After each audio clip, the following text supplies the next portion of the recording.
આજે આપણે બનાવવાનું છે શેકેલા બટેટાનું શાક. ફાઇનલી આપણા બટેટા શેકાઈ ગયા છે, સાથે સાથે બટેટા ફોલાઈ પણ ગયા છે અને હા ડીશ પણ તૈયાર થઈ ગઈ છે. જો બટેકાના શાક બનાવવાની તૈયારી શરૂ થઈ ગઈ. ગ્રેવી બનાવવા માટે બટન લાવ્યા હતા તો આ ભાઈ તો ઝપટ બોલાવવા મળ્યા. આ ભાઈ ખાય તો મારો શું વાંક, મેં પણ થોડુંક ખાઈ લીધું.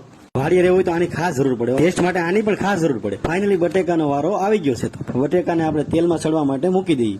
સાથે સાથે લાલ મરચું પણ નાખી દઈએ. લાલ મરચા નાખ્યા પછી જો બટેટા કેટલા મસ્ત દેખાય છે. જો તમે જોયા પછી જ પાણી આવી જાય એવું લાગે છે. કેમ કોને કોને પાણી આવી કમેન્ટ કરજો. વાડીએ પાર્ટી બનાવી કે સહેલી નથી હો ભાઈ, કેટલી બધી મહેનત કરવી પડે. જો આ ભાઈ કેમ કરે, જો એને કાંટો વાગી દે. જો બટેકાનું શાક રેડી થવા આવી ગયું છે. હવે પાપડ શેકી નાખીએ. પાપડ શેકાઈ ગયા જો કેટલા મસ્ત. હવે વારો આવી ગયો છે સલાડનો. સલાડની વાત કરીને તો બટેટા, કોબી, ડુંગળી જો કેટલી મસ્ત મસ્ત છે. અને હા, એક પાર્ટીની અંદર એક ભૂખડ તો હોય જ. જો આ અમારા ભૂખડ છે, જો કેમ ખાય.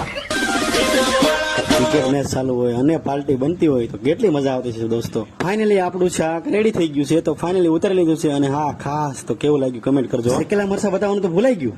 ફાઇનલી શેકેલા બટેટાનું શાક કમ્પ્લીટ થઈ ગયું છે. કેવું લાગ્યું ખાસ કમેન્ટ કરજો. અને હા, ખાસ તો આ આપણી ફાસ્ટ ફૂડની ચેનલ છે અને જાઓ ઝડપથી યુટ્યુબમાં સર્ચ કરો અને હા ખાસ સબસ્ક્રાઇબ કરવાનું ભૂલતા. આમાં તમને ફાસ્ટ ફૂડના જ વિડીયો જોવા મળશે. વિડીયોને શેર ને ફોલો કરવાનું ભૂલતા નહીં.